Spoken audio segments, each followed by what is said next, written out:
ایک ہوتی ہے عمومی نعمت، اس کا ذکر ضرور کرنا چاہیے تحدیث نعمت کے طور پر، شکرانے کے طور پر، اور ایک اللہ تعالیٰ بعض بندوں پر خاص قسم کی رحمتیں کرتا ہے۔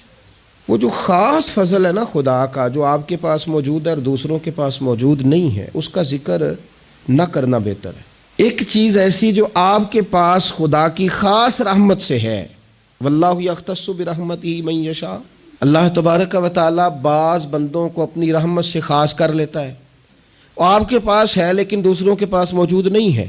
اگر اب آپ اس کا بار بار اظہار کریں گے تو لازمی نتیجہ حسد ہوگا، اس کا دوسروں کے دل کے اندر تکلف پیدا ہوگا۔ تو اگر اللہ نے کوئی خاص فضل دے دیا ہے تو اس کا بڑھا چڑھا کر ذکر کرنا، کوئی بھی نعمت ہو، اس کی کوئی بھی صورت ہو، آپ جب اس کو بار بار اس طرح بیان کرتے ہیں تو پھر حسد پیدا ہوتا ہے، پھر دل تنگ ہوتے ہیں، پھر لوگ برا بھی چاہتے ہیں، برا بھی سوچتے ہیں۔ اقبال کے استاد صاحب سے کسی نے کہا کہ آپ نے کمال کر دی، اقبال جیسا شاگرد تیار کیا، تو ڈاکٹر اقبال کے استاد فرمانے لگے میں نے تو ساری کلاس کو ہی پڑھایا تھا، میں اس کو الگ سے تھوڑی لے جاتا تھا، میں نے تو سب کو پڑھایا تھا، بس کلاس میں اقبال ایک ہی تھا۔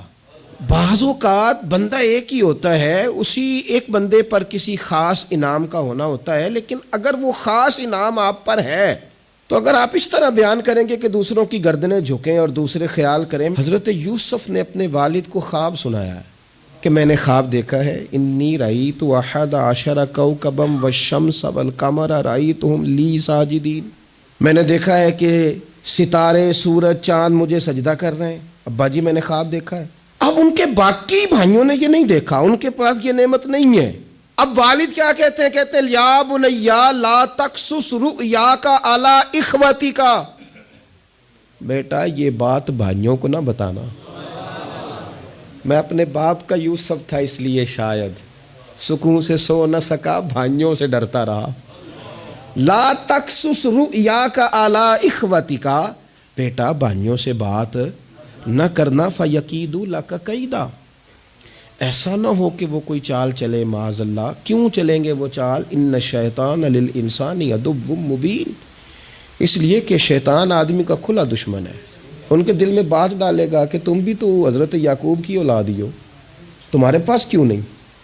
اگر آپ کے پاس کوئی خاص نعمت ہے، نبی پاک صلی اللہ تعالی علیہ وسلم نے فرمایا کہ لوگوں سے چھپا کے نا اپنے مقاصد کی کامیابی پر مدد طلب کرو، چپ کر کے اللہ سے مدد طلب کرو اور مقاصد میں کام کرتے جاؤ، کیونکہ ہر نعمت والے پر حسد کیا جاتا ہے۔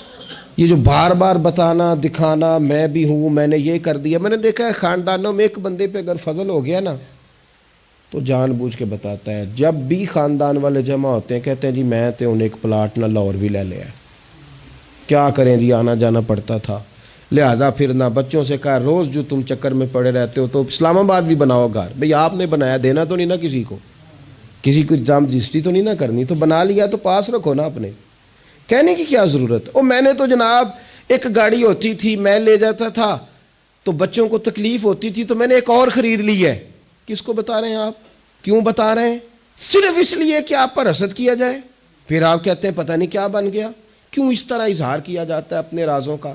اگر خدا نے کوئی چیز اپنے فضل سے دی ہے تو بندہ کا اور اللہ کا معاملہ ہے، اور اگر ٹہنی پر پھل زیادہ آئے تو اسے جھکنا چاہیے، نعمتیں زیادہ آئیں تو شکر بھی ادا زیادہ کرنا چاہیے۔ اور میرے نبی پاک صلی اللہ علیہ وسلم نے فرمایا اگر تم پر نعمتیں بڑھ جائیں تو تمہاری عبادت بڑھ جائے، فرمایا تم تھوڑے رزق پہ راضی ہو جاؤ، رب تمہاری تھوڑی عبادت سے راضی ہو جائے گا۔